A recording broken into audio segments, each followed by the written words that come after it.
Hello guys, and welcome back to this replay in Lost Temples. Now, as we can see, there is a ghost ready within my base. There's a second one, which has just been produced from my third barracks.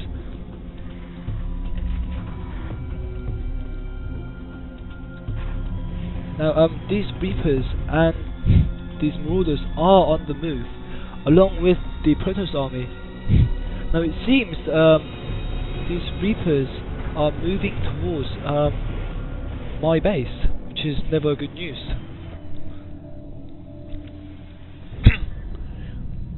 Not knowing this, within my base I have my Marauders and the couple of Ghosts ready, and my SCV is building a command center in my natural expansion. At the same time, Nexus is going down the Protoss player's natural expansion. However, the Protoss army and the Marauders are now moving towards my natural expansion, spotting the command center, and I do not get a chance to cancel it. However, I do manage to move my Marauders, and I was trying to get some line of sight advantage. However, this observer here was able to look into my base entirely, and therefore it did not do much good. And there we go, I'm asking for a bit of help from my ally. And at the same time, these Reapers has jumped up from the cliff, harassing my workers and doing massive economical damage. As you can see, my worker count, harvester count, is going down, and my income is very low at this stage. Now we can see my ally has moved his troops in, and at the time I am moving my Marauders rather, and a single Marine to eliminate these Reapers. However, my command center goes down to 300 hit points, and I do not have the mineral to build an additional command center, and therefore I start repairing it straight away. Unfortunately for myself, I do manage to repair the command center. However, I do lose the supply, which had the extra supply from the orbital command.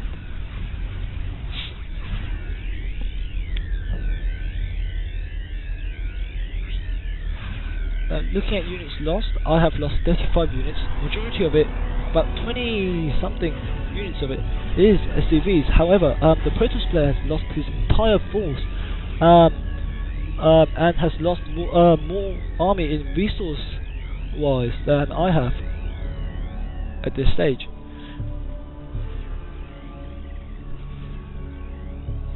Just looking quickly at APM, I'm pretty sure I don't want to show this as I'm pretty sure it's going to be very low. Now, to anyone who's seen that APM, you can probably tell that we're not uber skilled or anything. We're just casual players, just playing a random game. Now, the Marauders, my allies' Marauders and my Marauders are now trying to move into this Terran player's base. However, there are siege tanks on the top of those ramps, eliminating the Marines, and therefore we decided we tried to go round it. However, my ally does not move his medevacs up there to get sight lines, and therefore we fall back once again. However, we do meet this Protoss player at this stage, and and there is a major battle between the Stalker Immortal army and the Marauder army, and the blue Terrans reinforcements arrive and now destroy the Marauder, destroy the Protoss army, whilst the medevacs now heal up the units. Now, looking at army size, the blue Terran and the light blue Terran has the most army, and both myself and the Protoss are very low in terms of army size. However, the Protoss player's expansion is up, the natural expansion is up, and it is getting chrono boosted to create additional workers. And additional stalkers are being warped in, or zealots rather. These medevacs are now carrying the marauders towards the back of the light blue Terran, the Heimbucket space, and it is going to do a backdoor rush, a backdoor flank rather, not rush. Now additional marauders are getting produced within my base, and the additional mules are definitely helping my economy, as now we can see my economy is actually stronger than Heimbucket's economy, who has significantly more workers than I do. However, he does not have any mules, and he uses his energy on scans. That is probably the reason for his lower economy, as the mules give insane amount of minerals per minute. Now these three medevacs are just waiting for the time to drop the units onto this Terran player's base, and he is completely unaware of this threat from the air from the north. And there goes the medevacs dropping down the marauders and the marines.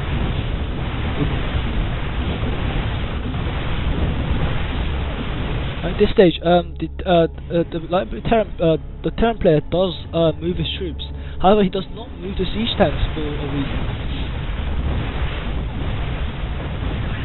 Furthermore, the Protoss player does not send his troops to reinforce his ally for a reason, and I'm not sure why. As I am pretty sure, should he have sent his troops, it would have been a lot easier for the Terran player here to defend against this army. The siege tanks are still in its positions, and it is not moving at all. It is still in siege mode, and it does not seem to be taking any actions. At the same time, as being a good ally, I decided to move my marauders towards this Terran player's base, not knowing that there are siege tanks on siege mode. However, luckily for me, these siege tanks do move away at the right time and decide to go up on the siege mode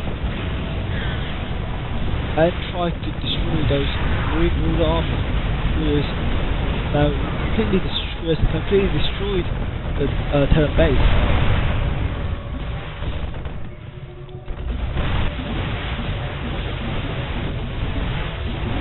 The natural expansion here is destroyed from the temp, and so the siege tanks in siege mode are now blasting away at these marauders. However, a stimpack goes on when he goes into the siege tank's dead zone and now starts destroying these siege tanks.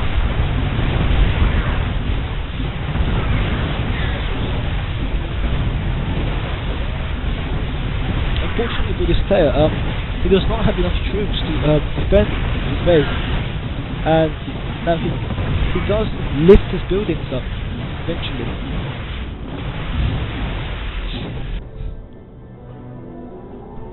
Now the Protoss player is now only moving his troops now to defend, try to ward away the marauders. However, I do believe that should the Protoss player have gone to assist slightly earlier, the Terran player here could have potentially defended from that attack and be in a much better position than he is currently at.